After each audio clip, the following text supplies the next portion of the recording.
Viidiyoo kana irratti ammoo kompiitara keenya irraa tuulii garaagaraa kan hedduu tokko nu gargaaran akkasumas ammoo rakkoolee garaagaraa nuuf furuu danda'an waliin ilaallaa. Haga xumura sagantaa kanaatti nu hordofa.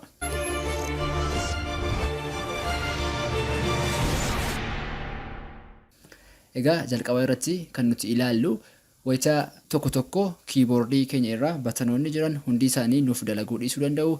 Kun ammoo hojii keenya irratti danqaa ta'uudhaan barreeffama wanta tokko barreessaa jirru yookaanis ammoo wantoota hojjechaa jirru garaagaraa irraa adda nu kuta. Maal goona? On screen keyboard fayyadamuudhaan hojii keenya itti fufnaa jechuudha.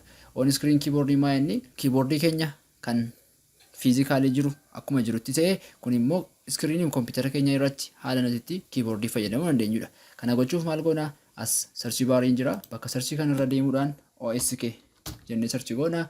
Akkuma agartan kana jalqaba irratti on screen keyboard dhufa ni banna. Gaafa bannu kun haala kana fakkaatu nuuf dhufa. Fakkeenyaaf Microsoft Word irratti wanta tokko yoo barreessuudhaaf keyboardin kiyya inni fiizikaalii yookaanis ammoo inni jiru kuni yoonaaf hojjechuu didee yookaan batanoonni achirra jiran tokko yoonaaf dalaguu didan kana fayyadamuudhaan waan an barbaadesitti barreessee hojii koo itti fufuu danda'a. Rakkoolee batanoota keyboardii wajjin wal qabatanii mudatan haala kanaan furuu dandeenya jechuudha. Inni lamaffaan immoo isinitti agarsiisu akkamittiin kompiitara keenya irratti screenshootii gochuu akka dandeenyu. Shortcutii fayyadamnee guutuu screenii kompiitara keenya screenshot gochuu ni dandeenya. Garuu ammoo paartii ta'e qofa yookaanis ammoo iddoo murtaa'aa qofa screenshot gochuu yoo barbaanne maal goona? Tuulii tokko fayyadamna. Innis maal jedhama? Snapping tool jedhama. Snapping tool jennee haala kanaan gaafa search goonu nuuf dhufa. Open goonee banna. Fakkeenyaaf amma Microsoft kana irratti screenshot gochuu yoo barbaanne as bira tuulittiin kun gaafa nuuf dhuftu new jennaani. New ergeennee booda kanaan gadi xiqqeeffannaa. Bakka barbaanne kaanee fakkeenyaaf as bira kaasnee agasiitti wanta jiru kana screenshot gochuu yoo barbaanne haala kanaan save godhachuu dandeenya. Sana booda save jennaani picture irratti save godhanna. Kan barbaanne jenne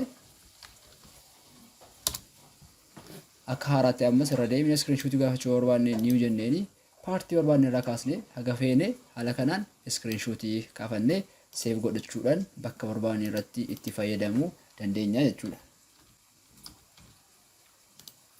Sadaffaa irratti ammoo kompiitaruma keenya kana irratti nootii gabaabaa garaagaraa haala itti qabachuu dandeenyudha. Kana gochuudhaaf as biratti dhufnee sticky note jechuudhaan search goona.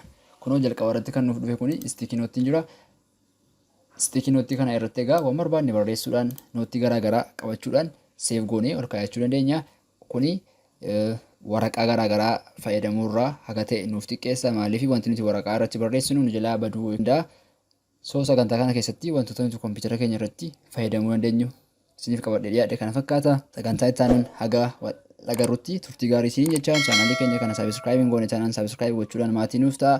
Viidiyoo kana yoo isinitti tole laayikii godhaa, share gochuudhaan hiriyoota keessaniin bira ga'a. Galatooma.